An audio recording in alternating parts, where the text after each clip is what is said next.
All right, everybody, welcome to another edition of the Sales Vitamin Podcast, where every podcast is a sales vitamin for your professional development. And we've got a jar full of vitamins today from Allan Langer. He's the Amazon best-selling author of The 7 Secrets to Selling More by Selling Less. And I know that sounds a little counterintuitive, but we'll talk about that today. And he's also got a great podcast, top podcast, Marketing and Sales Over Cocktails. He's a sales trainer, speaker, and he's a sales coach. Thanks a lot, Allan, for joining us today, man.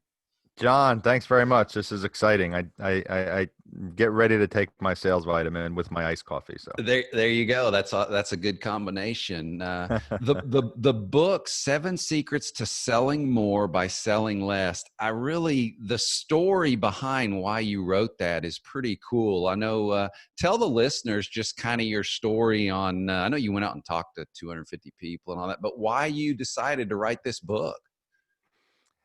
So there's a couple of reasons. First of all, I'm a writer at heart. I've always been writing. I like to say writing's my happy place. You know, when things are getting a little weird in my world or like frustrating, I'll sit down and I'll start writing, and it's like miraculously everything starts to calm down again. So, you know, I tell people, try to find your happy place because things, turn out good from that place. But so I'm in sales now for this is my 26th year. So as I was going through the process, I spend the majority of my time with in-home sales, mostly windows and doors for Anderson Corporation. And I've done roofing, siding, business development for commercial. So I've done a lot of stuff. And what I learned was, or what most of your listeners will probably know is, when you start working with a company, they send you off to the sales training. They train you to how to do their pitch, how to do their sales process. So you do that and you start working for the company and you're probably closing about 35%. That's pretty common. And what I learned is in the industry, that's what companies want. They feel that a 30 to 35% closing team will make that company successful. So that's how I started my career. But I always felt uncomfortable following what they trained. I felt like a salesperson. I didn't feel like me. So slowly but surely, I started kind of changing things and becoming more myself rather than following the pitch. And then, oh, look at that, my closing percentage went up to 40%, 45%. So I was consistently, after I figured this out, in the high 60s to 70% closed when the rest of the team was right around the 30 to 35% range. So to answer your question in a long way, one day I go to my boss. I noticed two of the reps we had were two of the newer reps were struggling. They were there about a couple months and they both were closing under 20%. So I said to my boss, I said, hey, listen, whatever their names were, Paul and Bill, they're struggling. Why don't you let me ride along with them? I'll see if I can help them out. Yeah. And he said to me, no. I don't want you to go near them. You leave them alone. You're going to mess them up. Now think about that. They're closing 18% and he was telling me that I was going to mess them up. Like how much worse could they possibly get? And he goes, I said, mess them up. What are you talking about? He goes, you're a field salesperson. I know what you do. You don't follow our process. You just go and do what you do. They need to figure out the sales pitch. So think about that for a second. Here's a 70% closer saying, let me help your guys who are struggling. And they said no, because they are so hell-bent on their reps following the sales pitch. So that's what got the seed started. I'm like, you know what? I got to figure out, I want to write down what I'm doing, because I didn't really pay attention. I was just kind of going through it and making myself feel comfortable in front of a customer. Yeah. And then when he said to me, what you do is not trainable. And when someone tells me that I can't do something, I'm like, you know what? What I do is trainable. And that's where the 7 Secrets came from. And I started writing the book from there. So that's a pretty cool deal. And I'm amazed at, because I've been through that process as well. You go to that annual sales training. Mm-hmm. And it just doesn't stick because it's typically too much crammed into 1 or 2 or 3 days typically.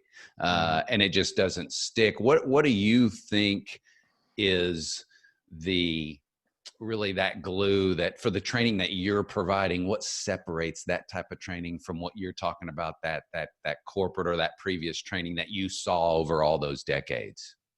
Well, training, traditionally, historically, has always been about making the sale. This is how you're going to sell the product. And there's always been all these kind of variations about that, but it's always been focused on this is how you sell the customer. This is how you handle the customer's objection. These are the closing techniques you need to use. The problem with all of that is none of it is about helping the customer. None of it is about making the customer feel comfortable with the salesperson or with the company. The end game is that no matter what, you walk out of there with a sale. And when you approach every appointment with, I have to make this sale, or this is about selling, hitting my numbers, you will always be a mediocre salesperson. So when you forget about that stuff, when you start focusing on, all right, Mr. Smith or John, I'm here to sell you bathrooms. I know you had a bathroom guy in your house the other day, and you're like, Yeah. and you said he was actually pretty good. Yeah. You're there to say, how can I help you, rather than, and don't worry about making the bathroom sale. Just don't worry about it. Like the byproduct of helping the customer and becoming the advocate for the customer is the sale. It's not the you don't have to worry about handling objections when your main focus is helping the customer. So that's the biggest difference. It's a total mind shift. Um, that is my secret number one. It's like, make the switch. It's like switching your mind from, I'm not here to sell this customer. All I'm here to do is help them. And whatever that means, whether it's a sale, whether it's pointing them in a different direction, whether it's telling them they don't need my product, whatever that helping is, you walk away from there feeling great as a person. They feel great as you of meeting you. And normally if they need your product and you're going to solve the problem, that's going to result in a sale more often than not. Yeah, I like that quote, and it's on your website right there. You don't need a closing technique if your main intention is to help the customer. Exactly. And Because yeah, if you don't need an objection technique, if you don't put the customer in the position of having to bring up an objection. Say, I always say that, people like, oh, the customers bring up the objection. The customer is bringing up the objection. Objections don't come from the customers. Objections are handed to the customer from the salesperson. It's like, here's a plate of objections. Here they are. You pick one. Which one do you want? And it simply comes from a basis of being uncomfortable with the entire sales process and with the sales rep. yeah, that's I think that's a key.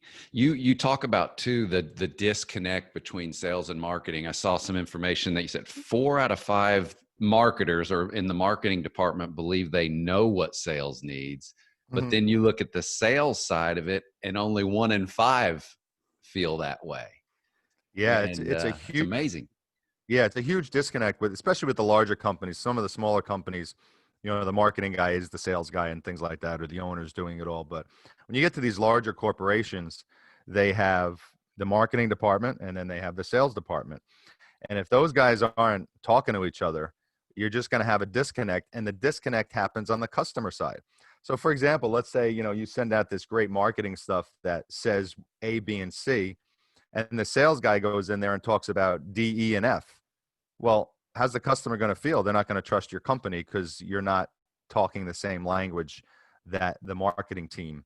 But see, now the marketing team is like, wow, this is great stuff. This is going to bring in a lot of appointments. The sales team is like, oh, the marketing stuff sucks. We can't get good appointments. So it's always that yin and yang happening. I had Dan Tyre from HubSpot on my podcast a few weeks ago. The guy's brilliant, and he coined the term smarketing, Huh. meaning sales and marketing have to be combined.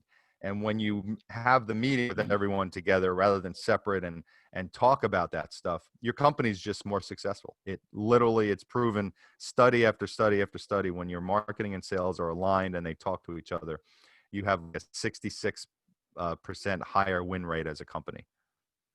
Yeah, that is that's a huge percentage different. Now you're a story brand Mm-hmm. guide or Mm-hmm. certified story brand. How important is being able, because I think it goes really to how you sell and what you teach, being able to tell that story as part of that selling process. Well, stories are I mean, it's one of my 7 secrets is telling stories, but telling Yep. stories is so critical. But it's not just, telling a story about, your Uncle Ed at a family picnic. The story has to relate to the customer. And there's a lot of different ways to do that. But stories in helping to sell is critical, and also stories to help the customer understand from the marketing side what your company how your company can help them. So for example, Donald Miller with Story Brand, his big thing is you have 8 to 10 seconds on your website to tell somebody 3 things: what you sell, how they can get it, and how it's going to make their life better. If a customer or a potential customer cannot answer those 3 questions in 10 seconds, less than 10 seconds usually, they're off to another website.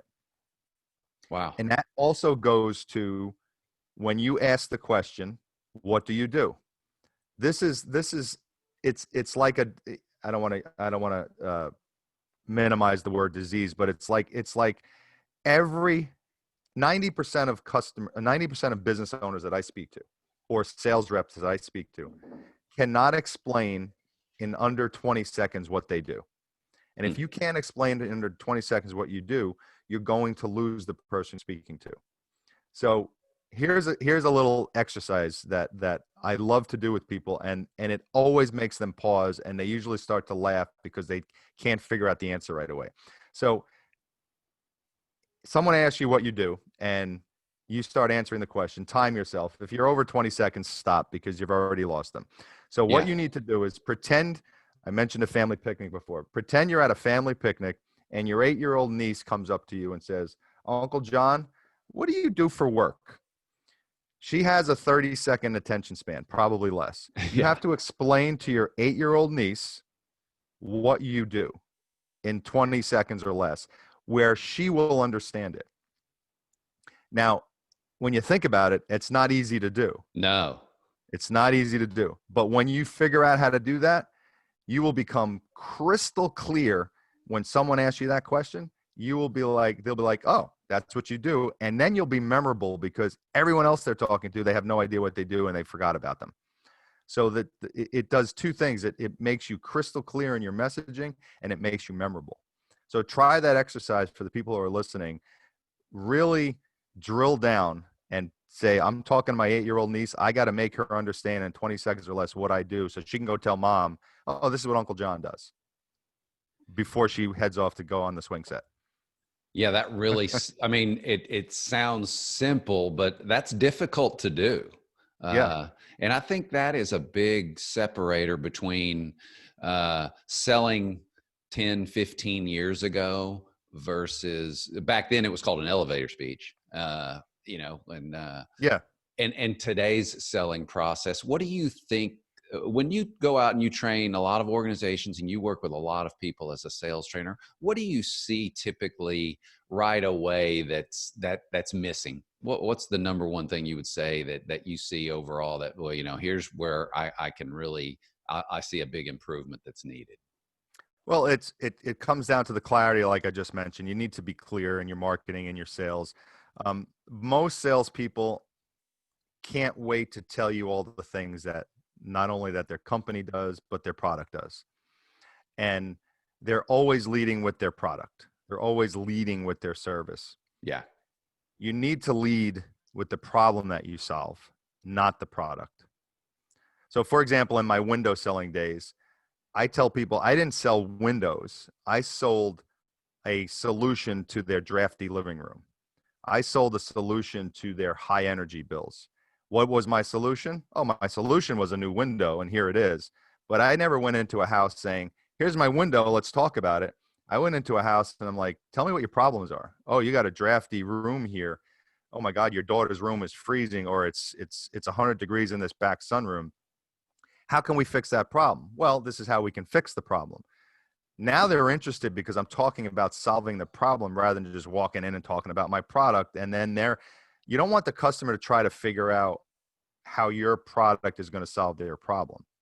That's too much calorie burning in their brain. They need to know that your product solves their problem first. So you're there to solve the problem. So it's a it's a big thing that I train is, and it's hard for reps because they're not trained that way. They're always Right. trained about leading with the product. Yeah. And for them to walk in and immediately, it's amazing watching some, like, there'll be a normal, like you and I are having a normal conversation, but then a rep goes into a sales presentation, they become a different person.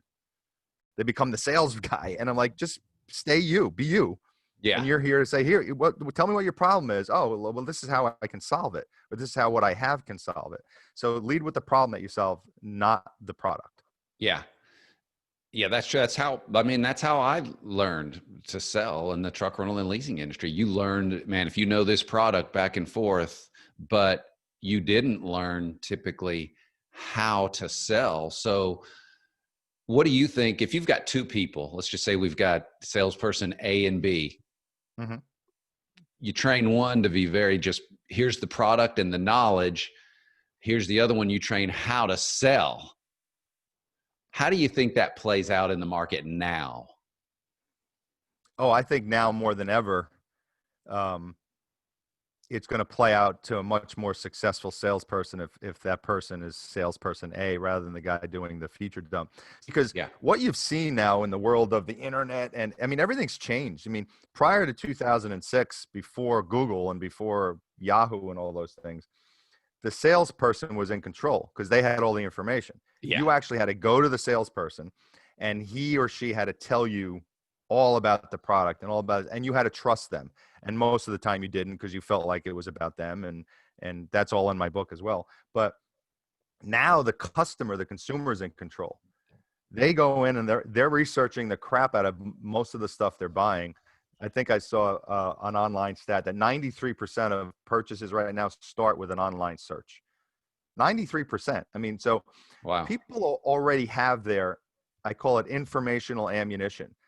And they're getting this ammunition because they don't want to get ripped off by the salesperson.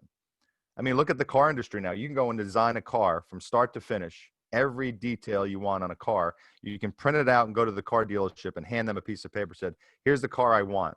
I don't want to talk to the sales guy. This is what I want. I designed it. Here's the price. This is what I'm paying. Boom, Yeah. total control. And it makes the customer feel good because they don't have to deal with the salesperson. So to answer your question, the salesperson who doesn't lead with that stuff, who again goes to lead with the problem that you solve and the concept, I'm here to help you, let's design something that you want together, is going to be the rep that's going to be more successful. Go back to your example of you had a bath guy out, a bath design guy out at your house the other day. Yep. And you actually said he was pretty good. And you said something, and I realized why he was good immediately. He let your wife design the bathroom. Yeah. She made your bathroom $30,000. He didn't. Right. So if he made the bathroom $30,000, you would be like, all right, have a nice night. But now your wife designed it and it's $30,000, and you're thinking to yourself, all right, well, this is what she wants. This is how much it is. The sales rep has nothing to do with it. It was all you. You were in control, so you feel much more comfortable as the consumer because he came in and listened to you and let you take over the process. And that's where the successful salesperson will be going forward, in my opinion. Yeah. What do you tell the younger crowd now? Someone that's like, you know what, I'd like to get into sales and professional sales. What do you tell? What's your advice to that person on, from a sales profession? Is that from a career standpoint? What kind of advice do you give maybe the younger generation that's getting ready to get out of college, or maybe they're not even going to go to college, but they're just interested in Yeah. sales? Yeah.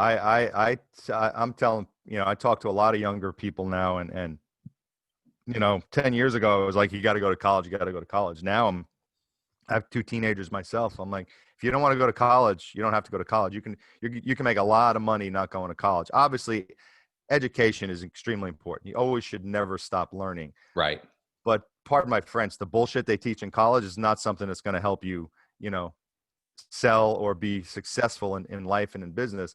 They don't teach the classes that they should be teaching on budgeting, on sales, on relationships, on stuff in college. Yeah. They just don't, they don't, a liberal arts degree. What does that mean? That doesn't mean anything. So Yeah. if you're starting to see now these online certification programs and stuff that teach really good basic fundamentals in life. And that person, I'd hire that person who had that type of training over the one who went to 4-year liberal arts college in a heartbeat. So yeah, if you want to get into sales, you can make a lot of money, but get into sales for the right reason. Get into sales because you really want to help people. And the byproduct of that you will have a good life because you'll make money for yourself, you'll make money for your family, and you'll help a lot of people along the way, and you'll feel good about yourself. The worst feeling in the world is to be a salesperson and not feel good about what you do because you're following something that's not true to yourself. Yeah. And that's where you don't want to be. Yeah. One thing I wanted to talk to you about too is you're a sales coach, you're a trainer, you obviously make a living doing that. People need to make the investment. If you're going to be in professional sales, you've got to make that investment. And you can't count on the company you work for to provide that. And I don't say that in a negative way. I just say that's reality. You usually get taught, like you were talking about, the product centric way to sell, about your product. Mm-hmm. But your thoughts on making sure that you do put in that investment if you're a sales professional, and not just because you're a sales coach. You've had to train yourself as well and learn. What are your thoughts on that and how important that is right now in today's age for the sales professional? Well, I always encourage anyone in whatever profession they are is again, never stop learning. Get out there and dive into training, buy books, listen to CDs. I just dated myself. Listen to Audible and things like that. CDs. Look in your Rolodex. Because I'm always like, I'm a sales trainer, but I'm always looking and listening to great sales minds. That's why I have a podcast. I want to hear all these different things that people have, and I learn something new every single day. But what you'll learn is when you learn about yourself, when you hear something that is not congruent with how you feel or how you are as a person, then that's not what you're going to use as another strategy or technique that you learn because it doesn't feel right. But everyone knows out there when they hear or they read something like, yes, that's me. I understand that. When you find that stuff, that's the stuff to hold on to. So absorb as much as you can. 80% of it may not be relevant or may not feel good. It may not, or it could be the typical sales training of here, objection handling 101 or sales closing techniques, top 10 sales and closing. If you look at all the top 10 sales books from the last 10 years, 8 of them are like, how to close, how to get the customer, master closing technique, all this stuff. And it's never about helping. So find the stuff that resonates with you. Hit your wagon onto that, but never stop learning. And here's the other big tip is application. So at the end of my book, I talk about, and this is a startling statistic, 96%, there's a lot of studies done on this, 96% of self-help materials that are purchased, whether they're books or programs or online courses, are not completed. Meaning people get fired up, I'm going to buy this course, I'm going to do it, and then only 4 out of 100 actually finish the course and implement what they learned. Wow. And guess what? Those 4% of people are some of the most successful people in the world. And don't become part of that 96%. I put at the end of my book, I'm like, this is the end of the book, but it's just the beginning for you. You could have read my book. You could have enjoyed it. You could have, wow, this was a great book. But if you put it on the shelf and don't take action on any of the things in the book, you're just going to be back to where you were when you started the book. So make a conscious effort to say, okay, I'm taking this course or I'm reading this book, and I'm going to do this one thing I learned from the book. I'm just going to focus on this one thing. And you never know, that one thing can be a game changer for you. But don't just read something and then think, oh, that was really good, I really like that, and then you forget about it.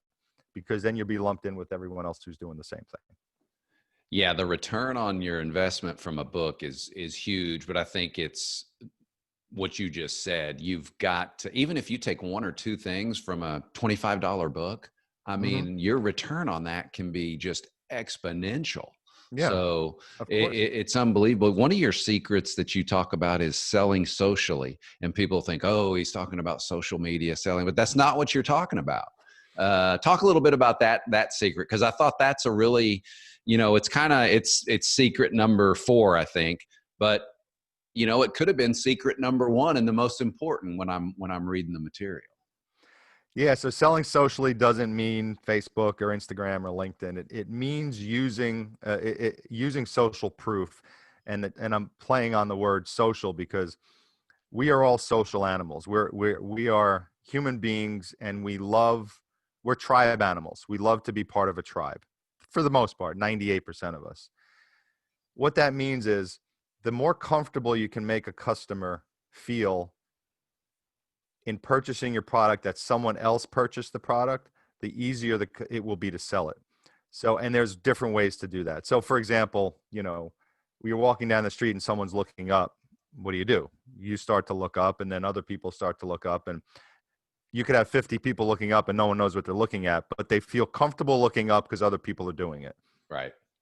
So here's one of the biggest mistakes I see reps make is in the world of testimonials. First of all, there's some reps that think, oh, testimonials are BS. No, testimonials are some of your most powerful ways to make a customer feel comfortable, but it has to be a specific testimonial, not a generic one. So for example, if I'm selling, copy machines, and I walk in and I'm in Rhode Island, and I say, we sold 50 copy machines to this company in Topeka, Kansas.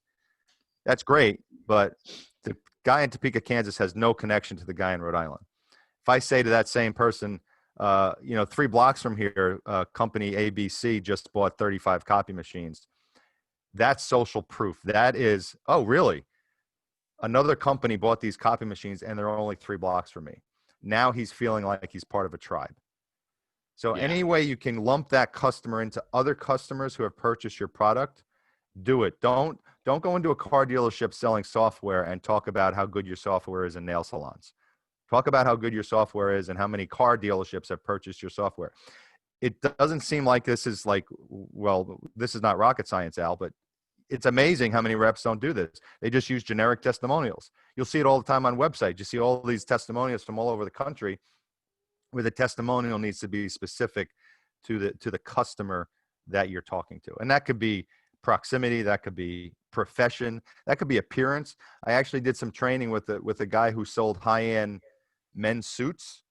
I think this is in the book. And it's like, he would just go in and show suits. I'm like, look at the guy's appearance. If you got a 6'4" athletic guy, say, you know what, sir, these 3 suits right here, most of guys who look like you buy these suits.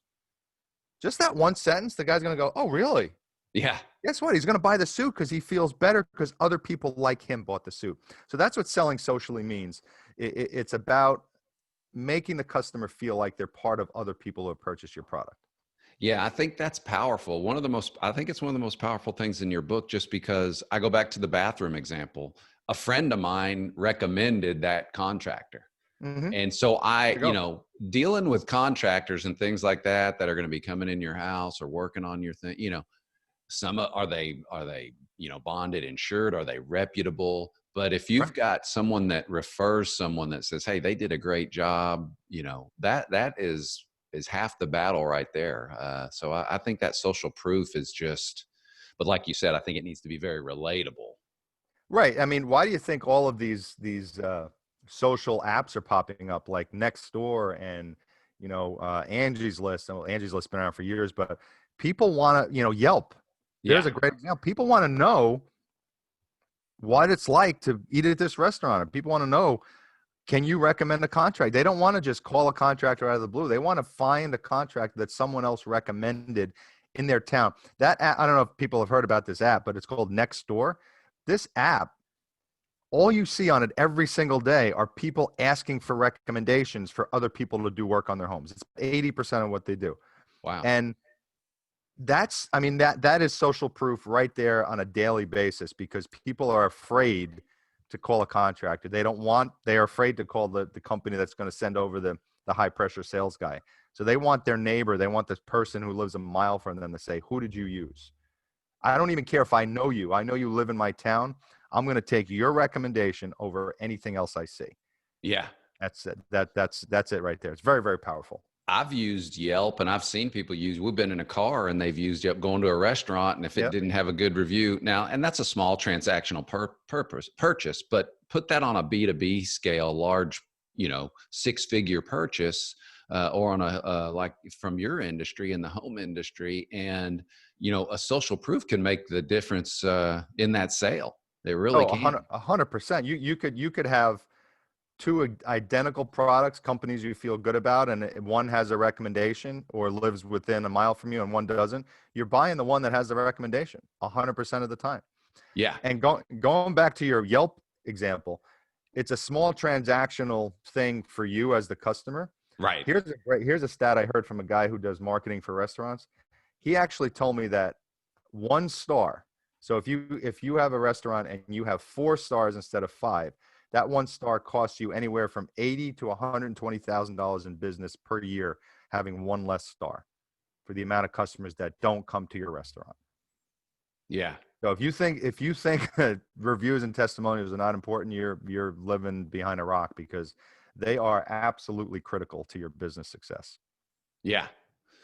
Um, One of the things I want to talk with you about too was the skill sets between the sales manager and the sales professional. I've had this conversation a lot with people. A lot of companies will just take someone that they're real good in the sales role. Oh, they'll be a great sales manager. And I Yeah. don't know that that always equates. And what have you seen from a lot of the people, and even your own experience? I mean, you've done both roles, but what's that skill set difference that you really need to be a good sales manager versus that sales professional? Well, that's a huge mistake that a lot of companies make, not in just sales, but in most of the positions. And Simon Sinek talks about this a lot. Is like, you companies, like, if you're really good at, let's say you're really good at selling, the mistake is made that they automatically think you're going to be a good manager at selling. Yeah. And more often than not, that's not the role that they were meant to fulfill. Now, sometimes it is. Sometimes you're a good salesperson and you can translate, but that has to come from the person, not from the company. And I've been in most of the companies I've worked for over my career have asked me to be a sales manager, and I only did it once. I'd rather be the rep that helps other reps rather than be the sales manager, because it's a completely then you're actually dealing with schedules and you're doing all that stuff I would hate to do on a daily basis. I would never ever want to be a sales manager. No deference to sales managers, but Right.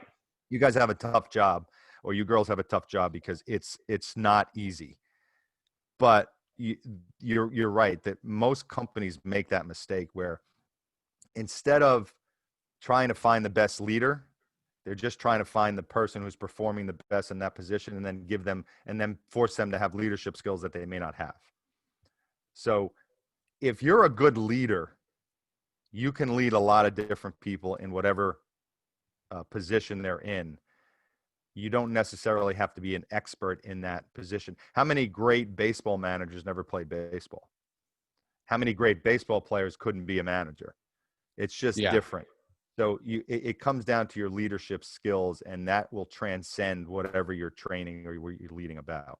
Yeah. I love the sports analogy because there's a lot of great athletes, pro level, college level, that are really good at the sport. I mean, they're Right. fantastic athletes and really good, but when they transition to being a head coach or a position coach, whatever, they're just not as good. Right. I think they struggle translating that information, and same in sales. If you're really good at sales, but you can't extrapolate it and transfer it over to someone to show them how they need to do what you do, which is basically coaching.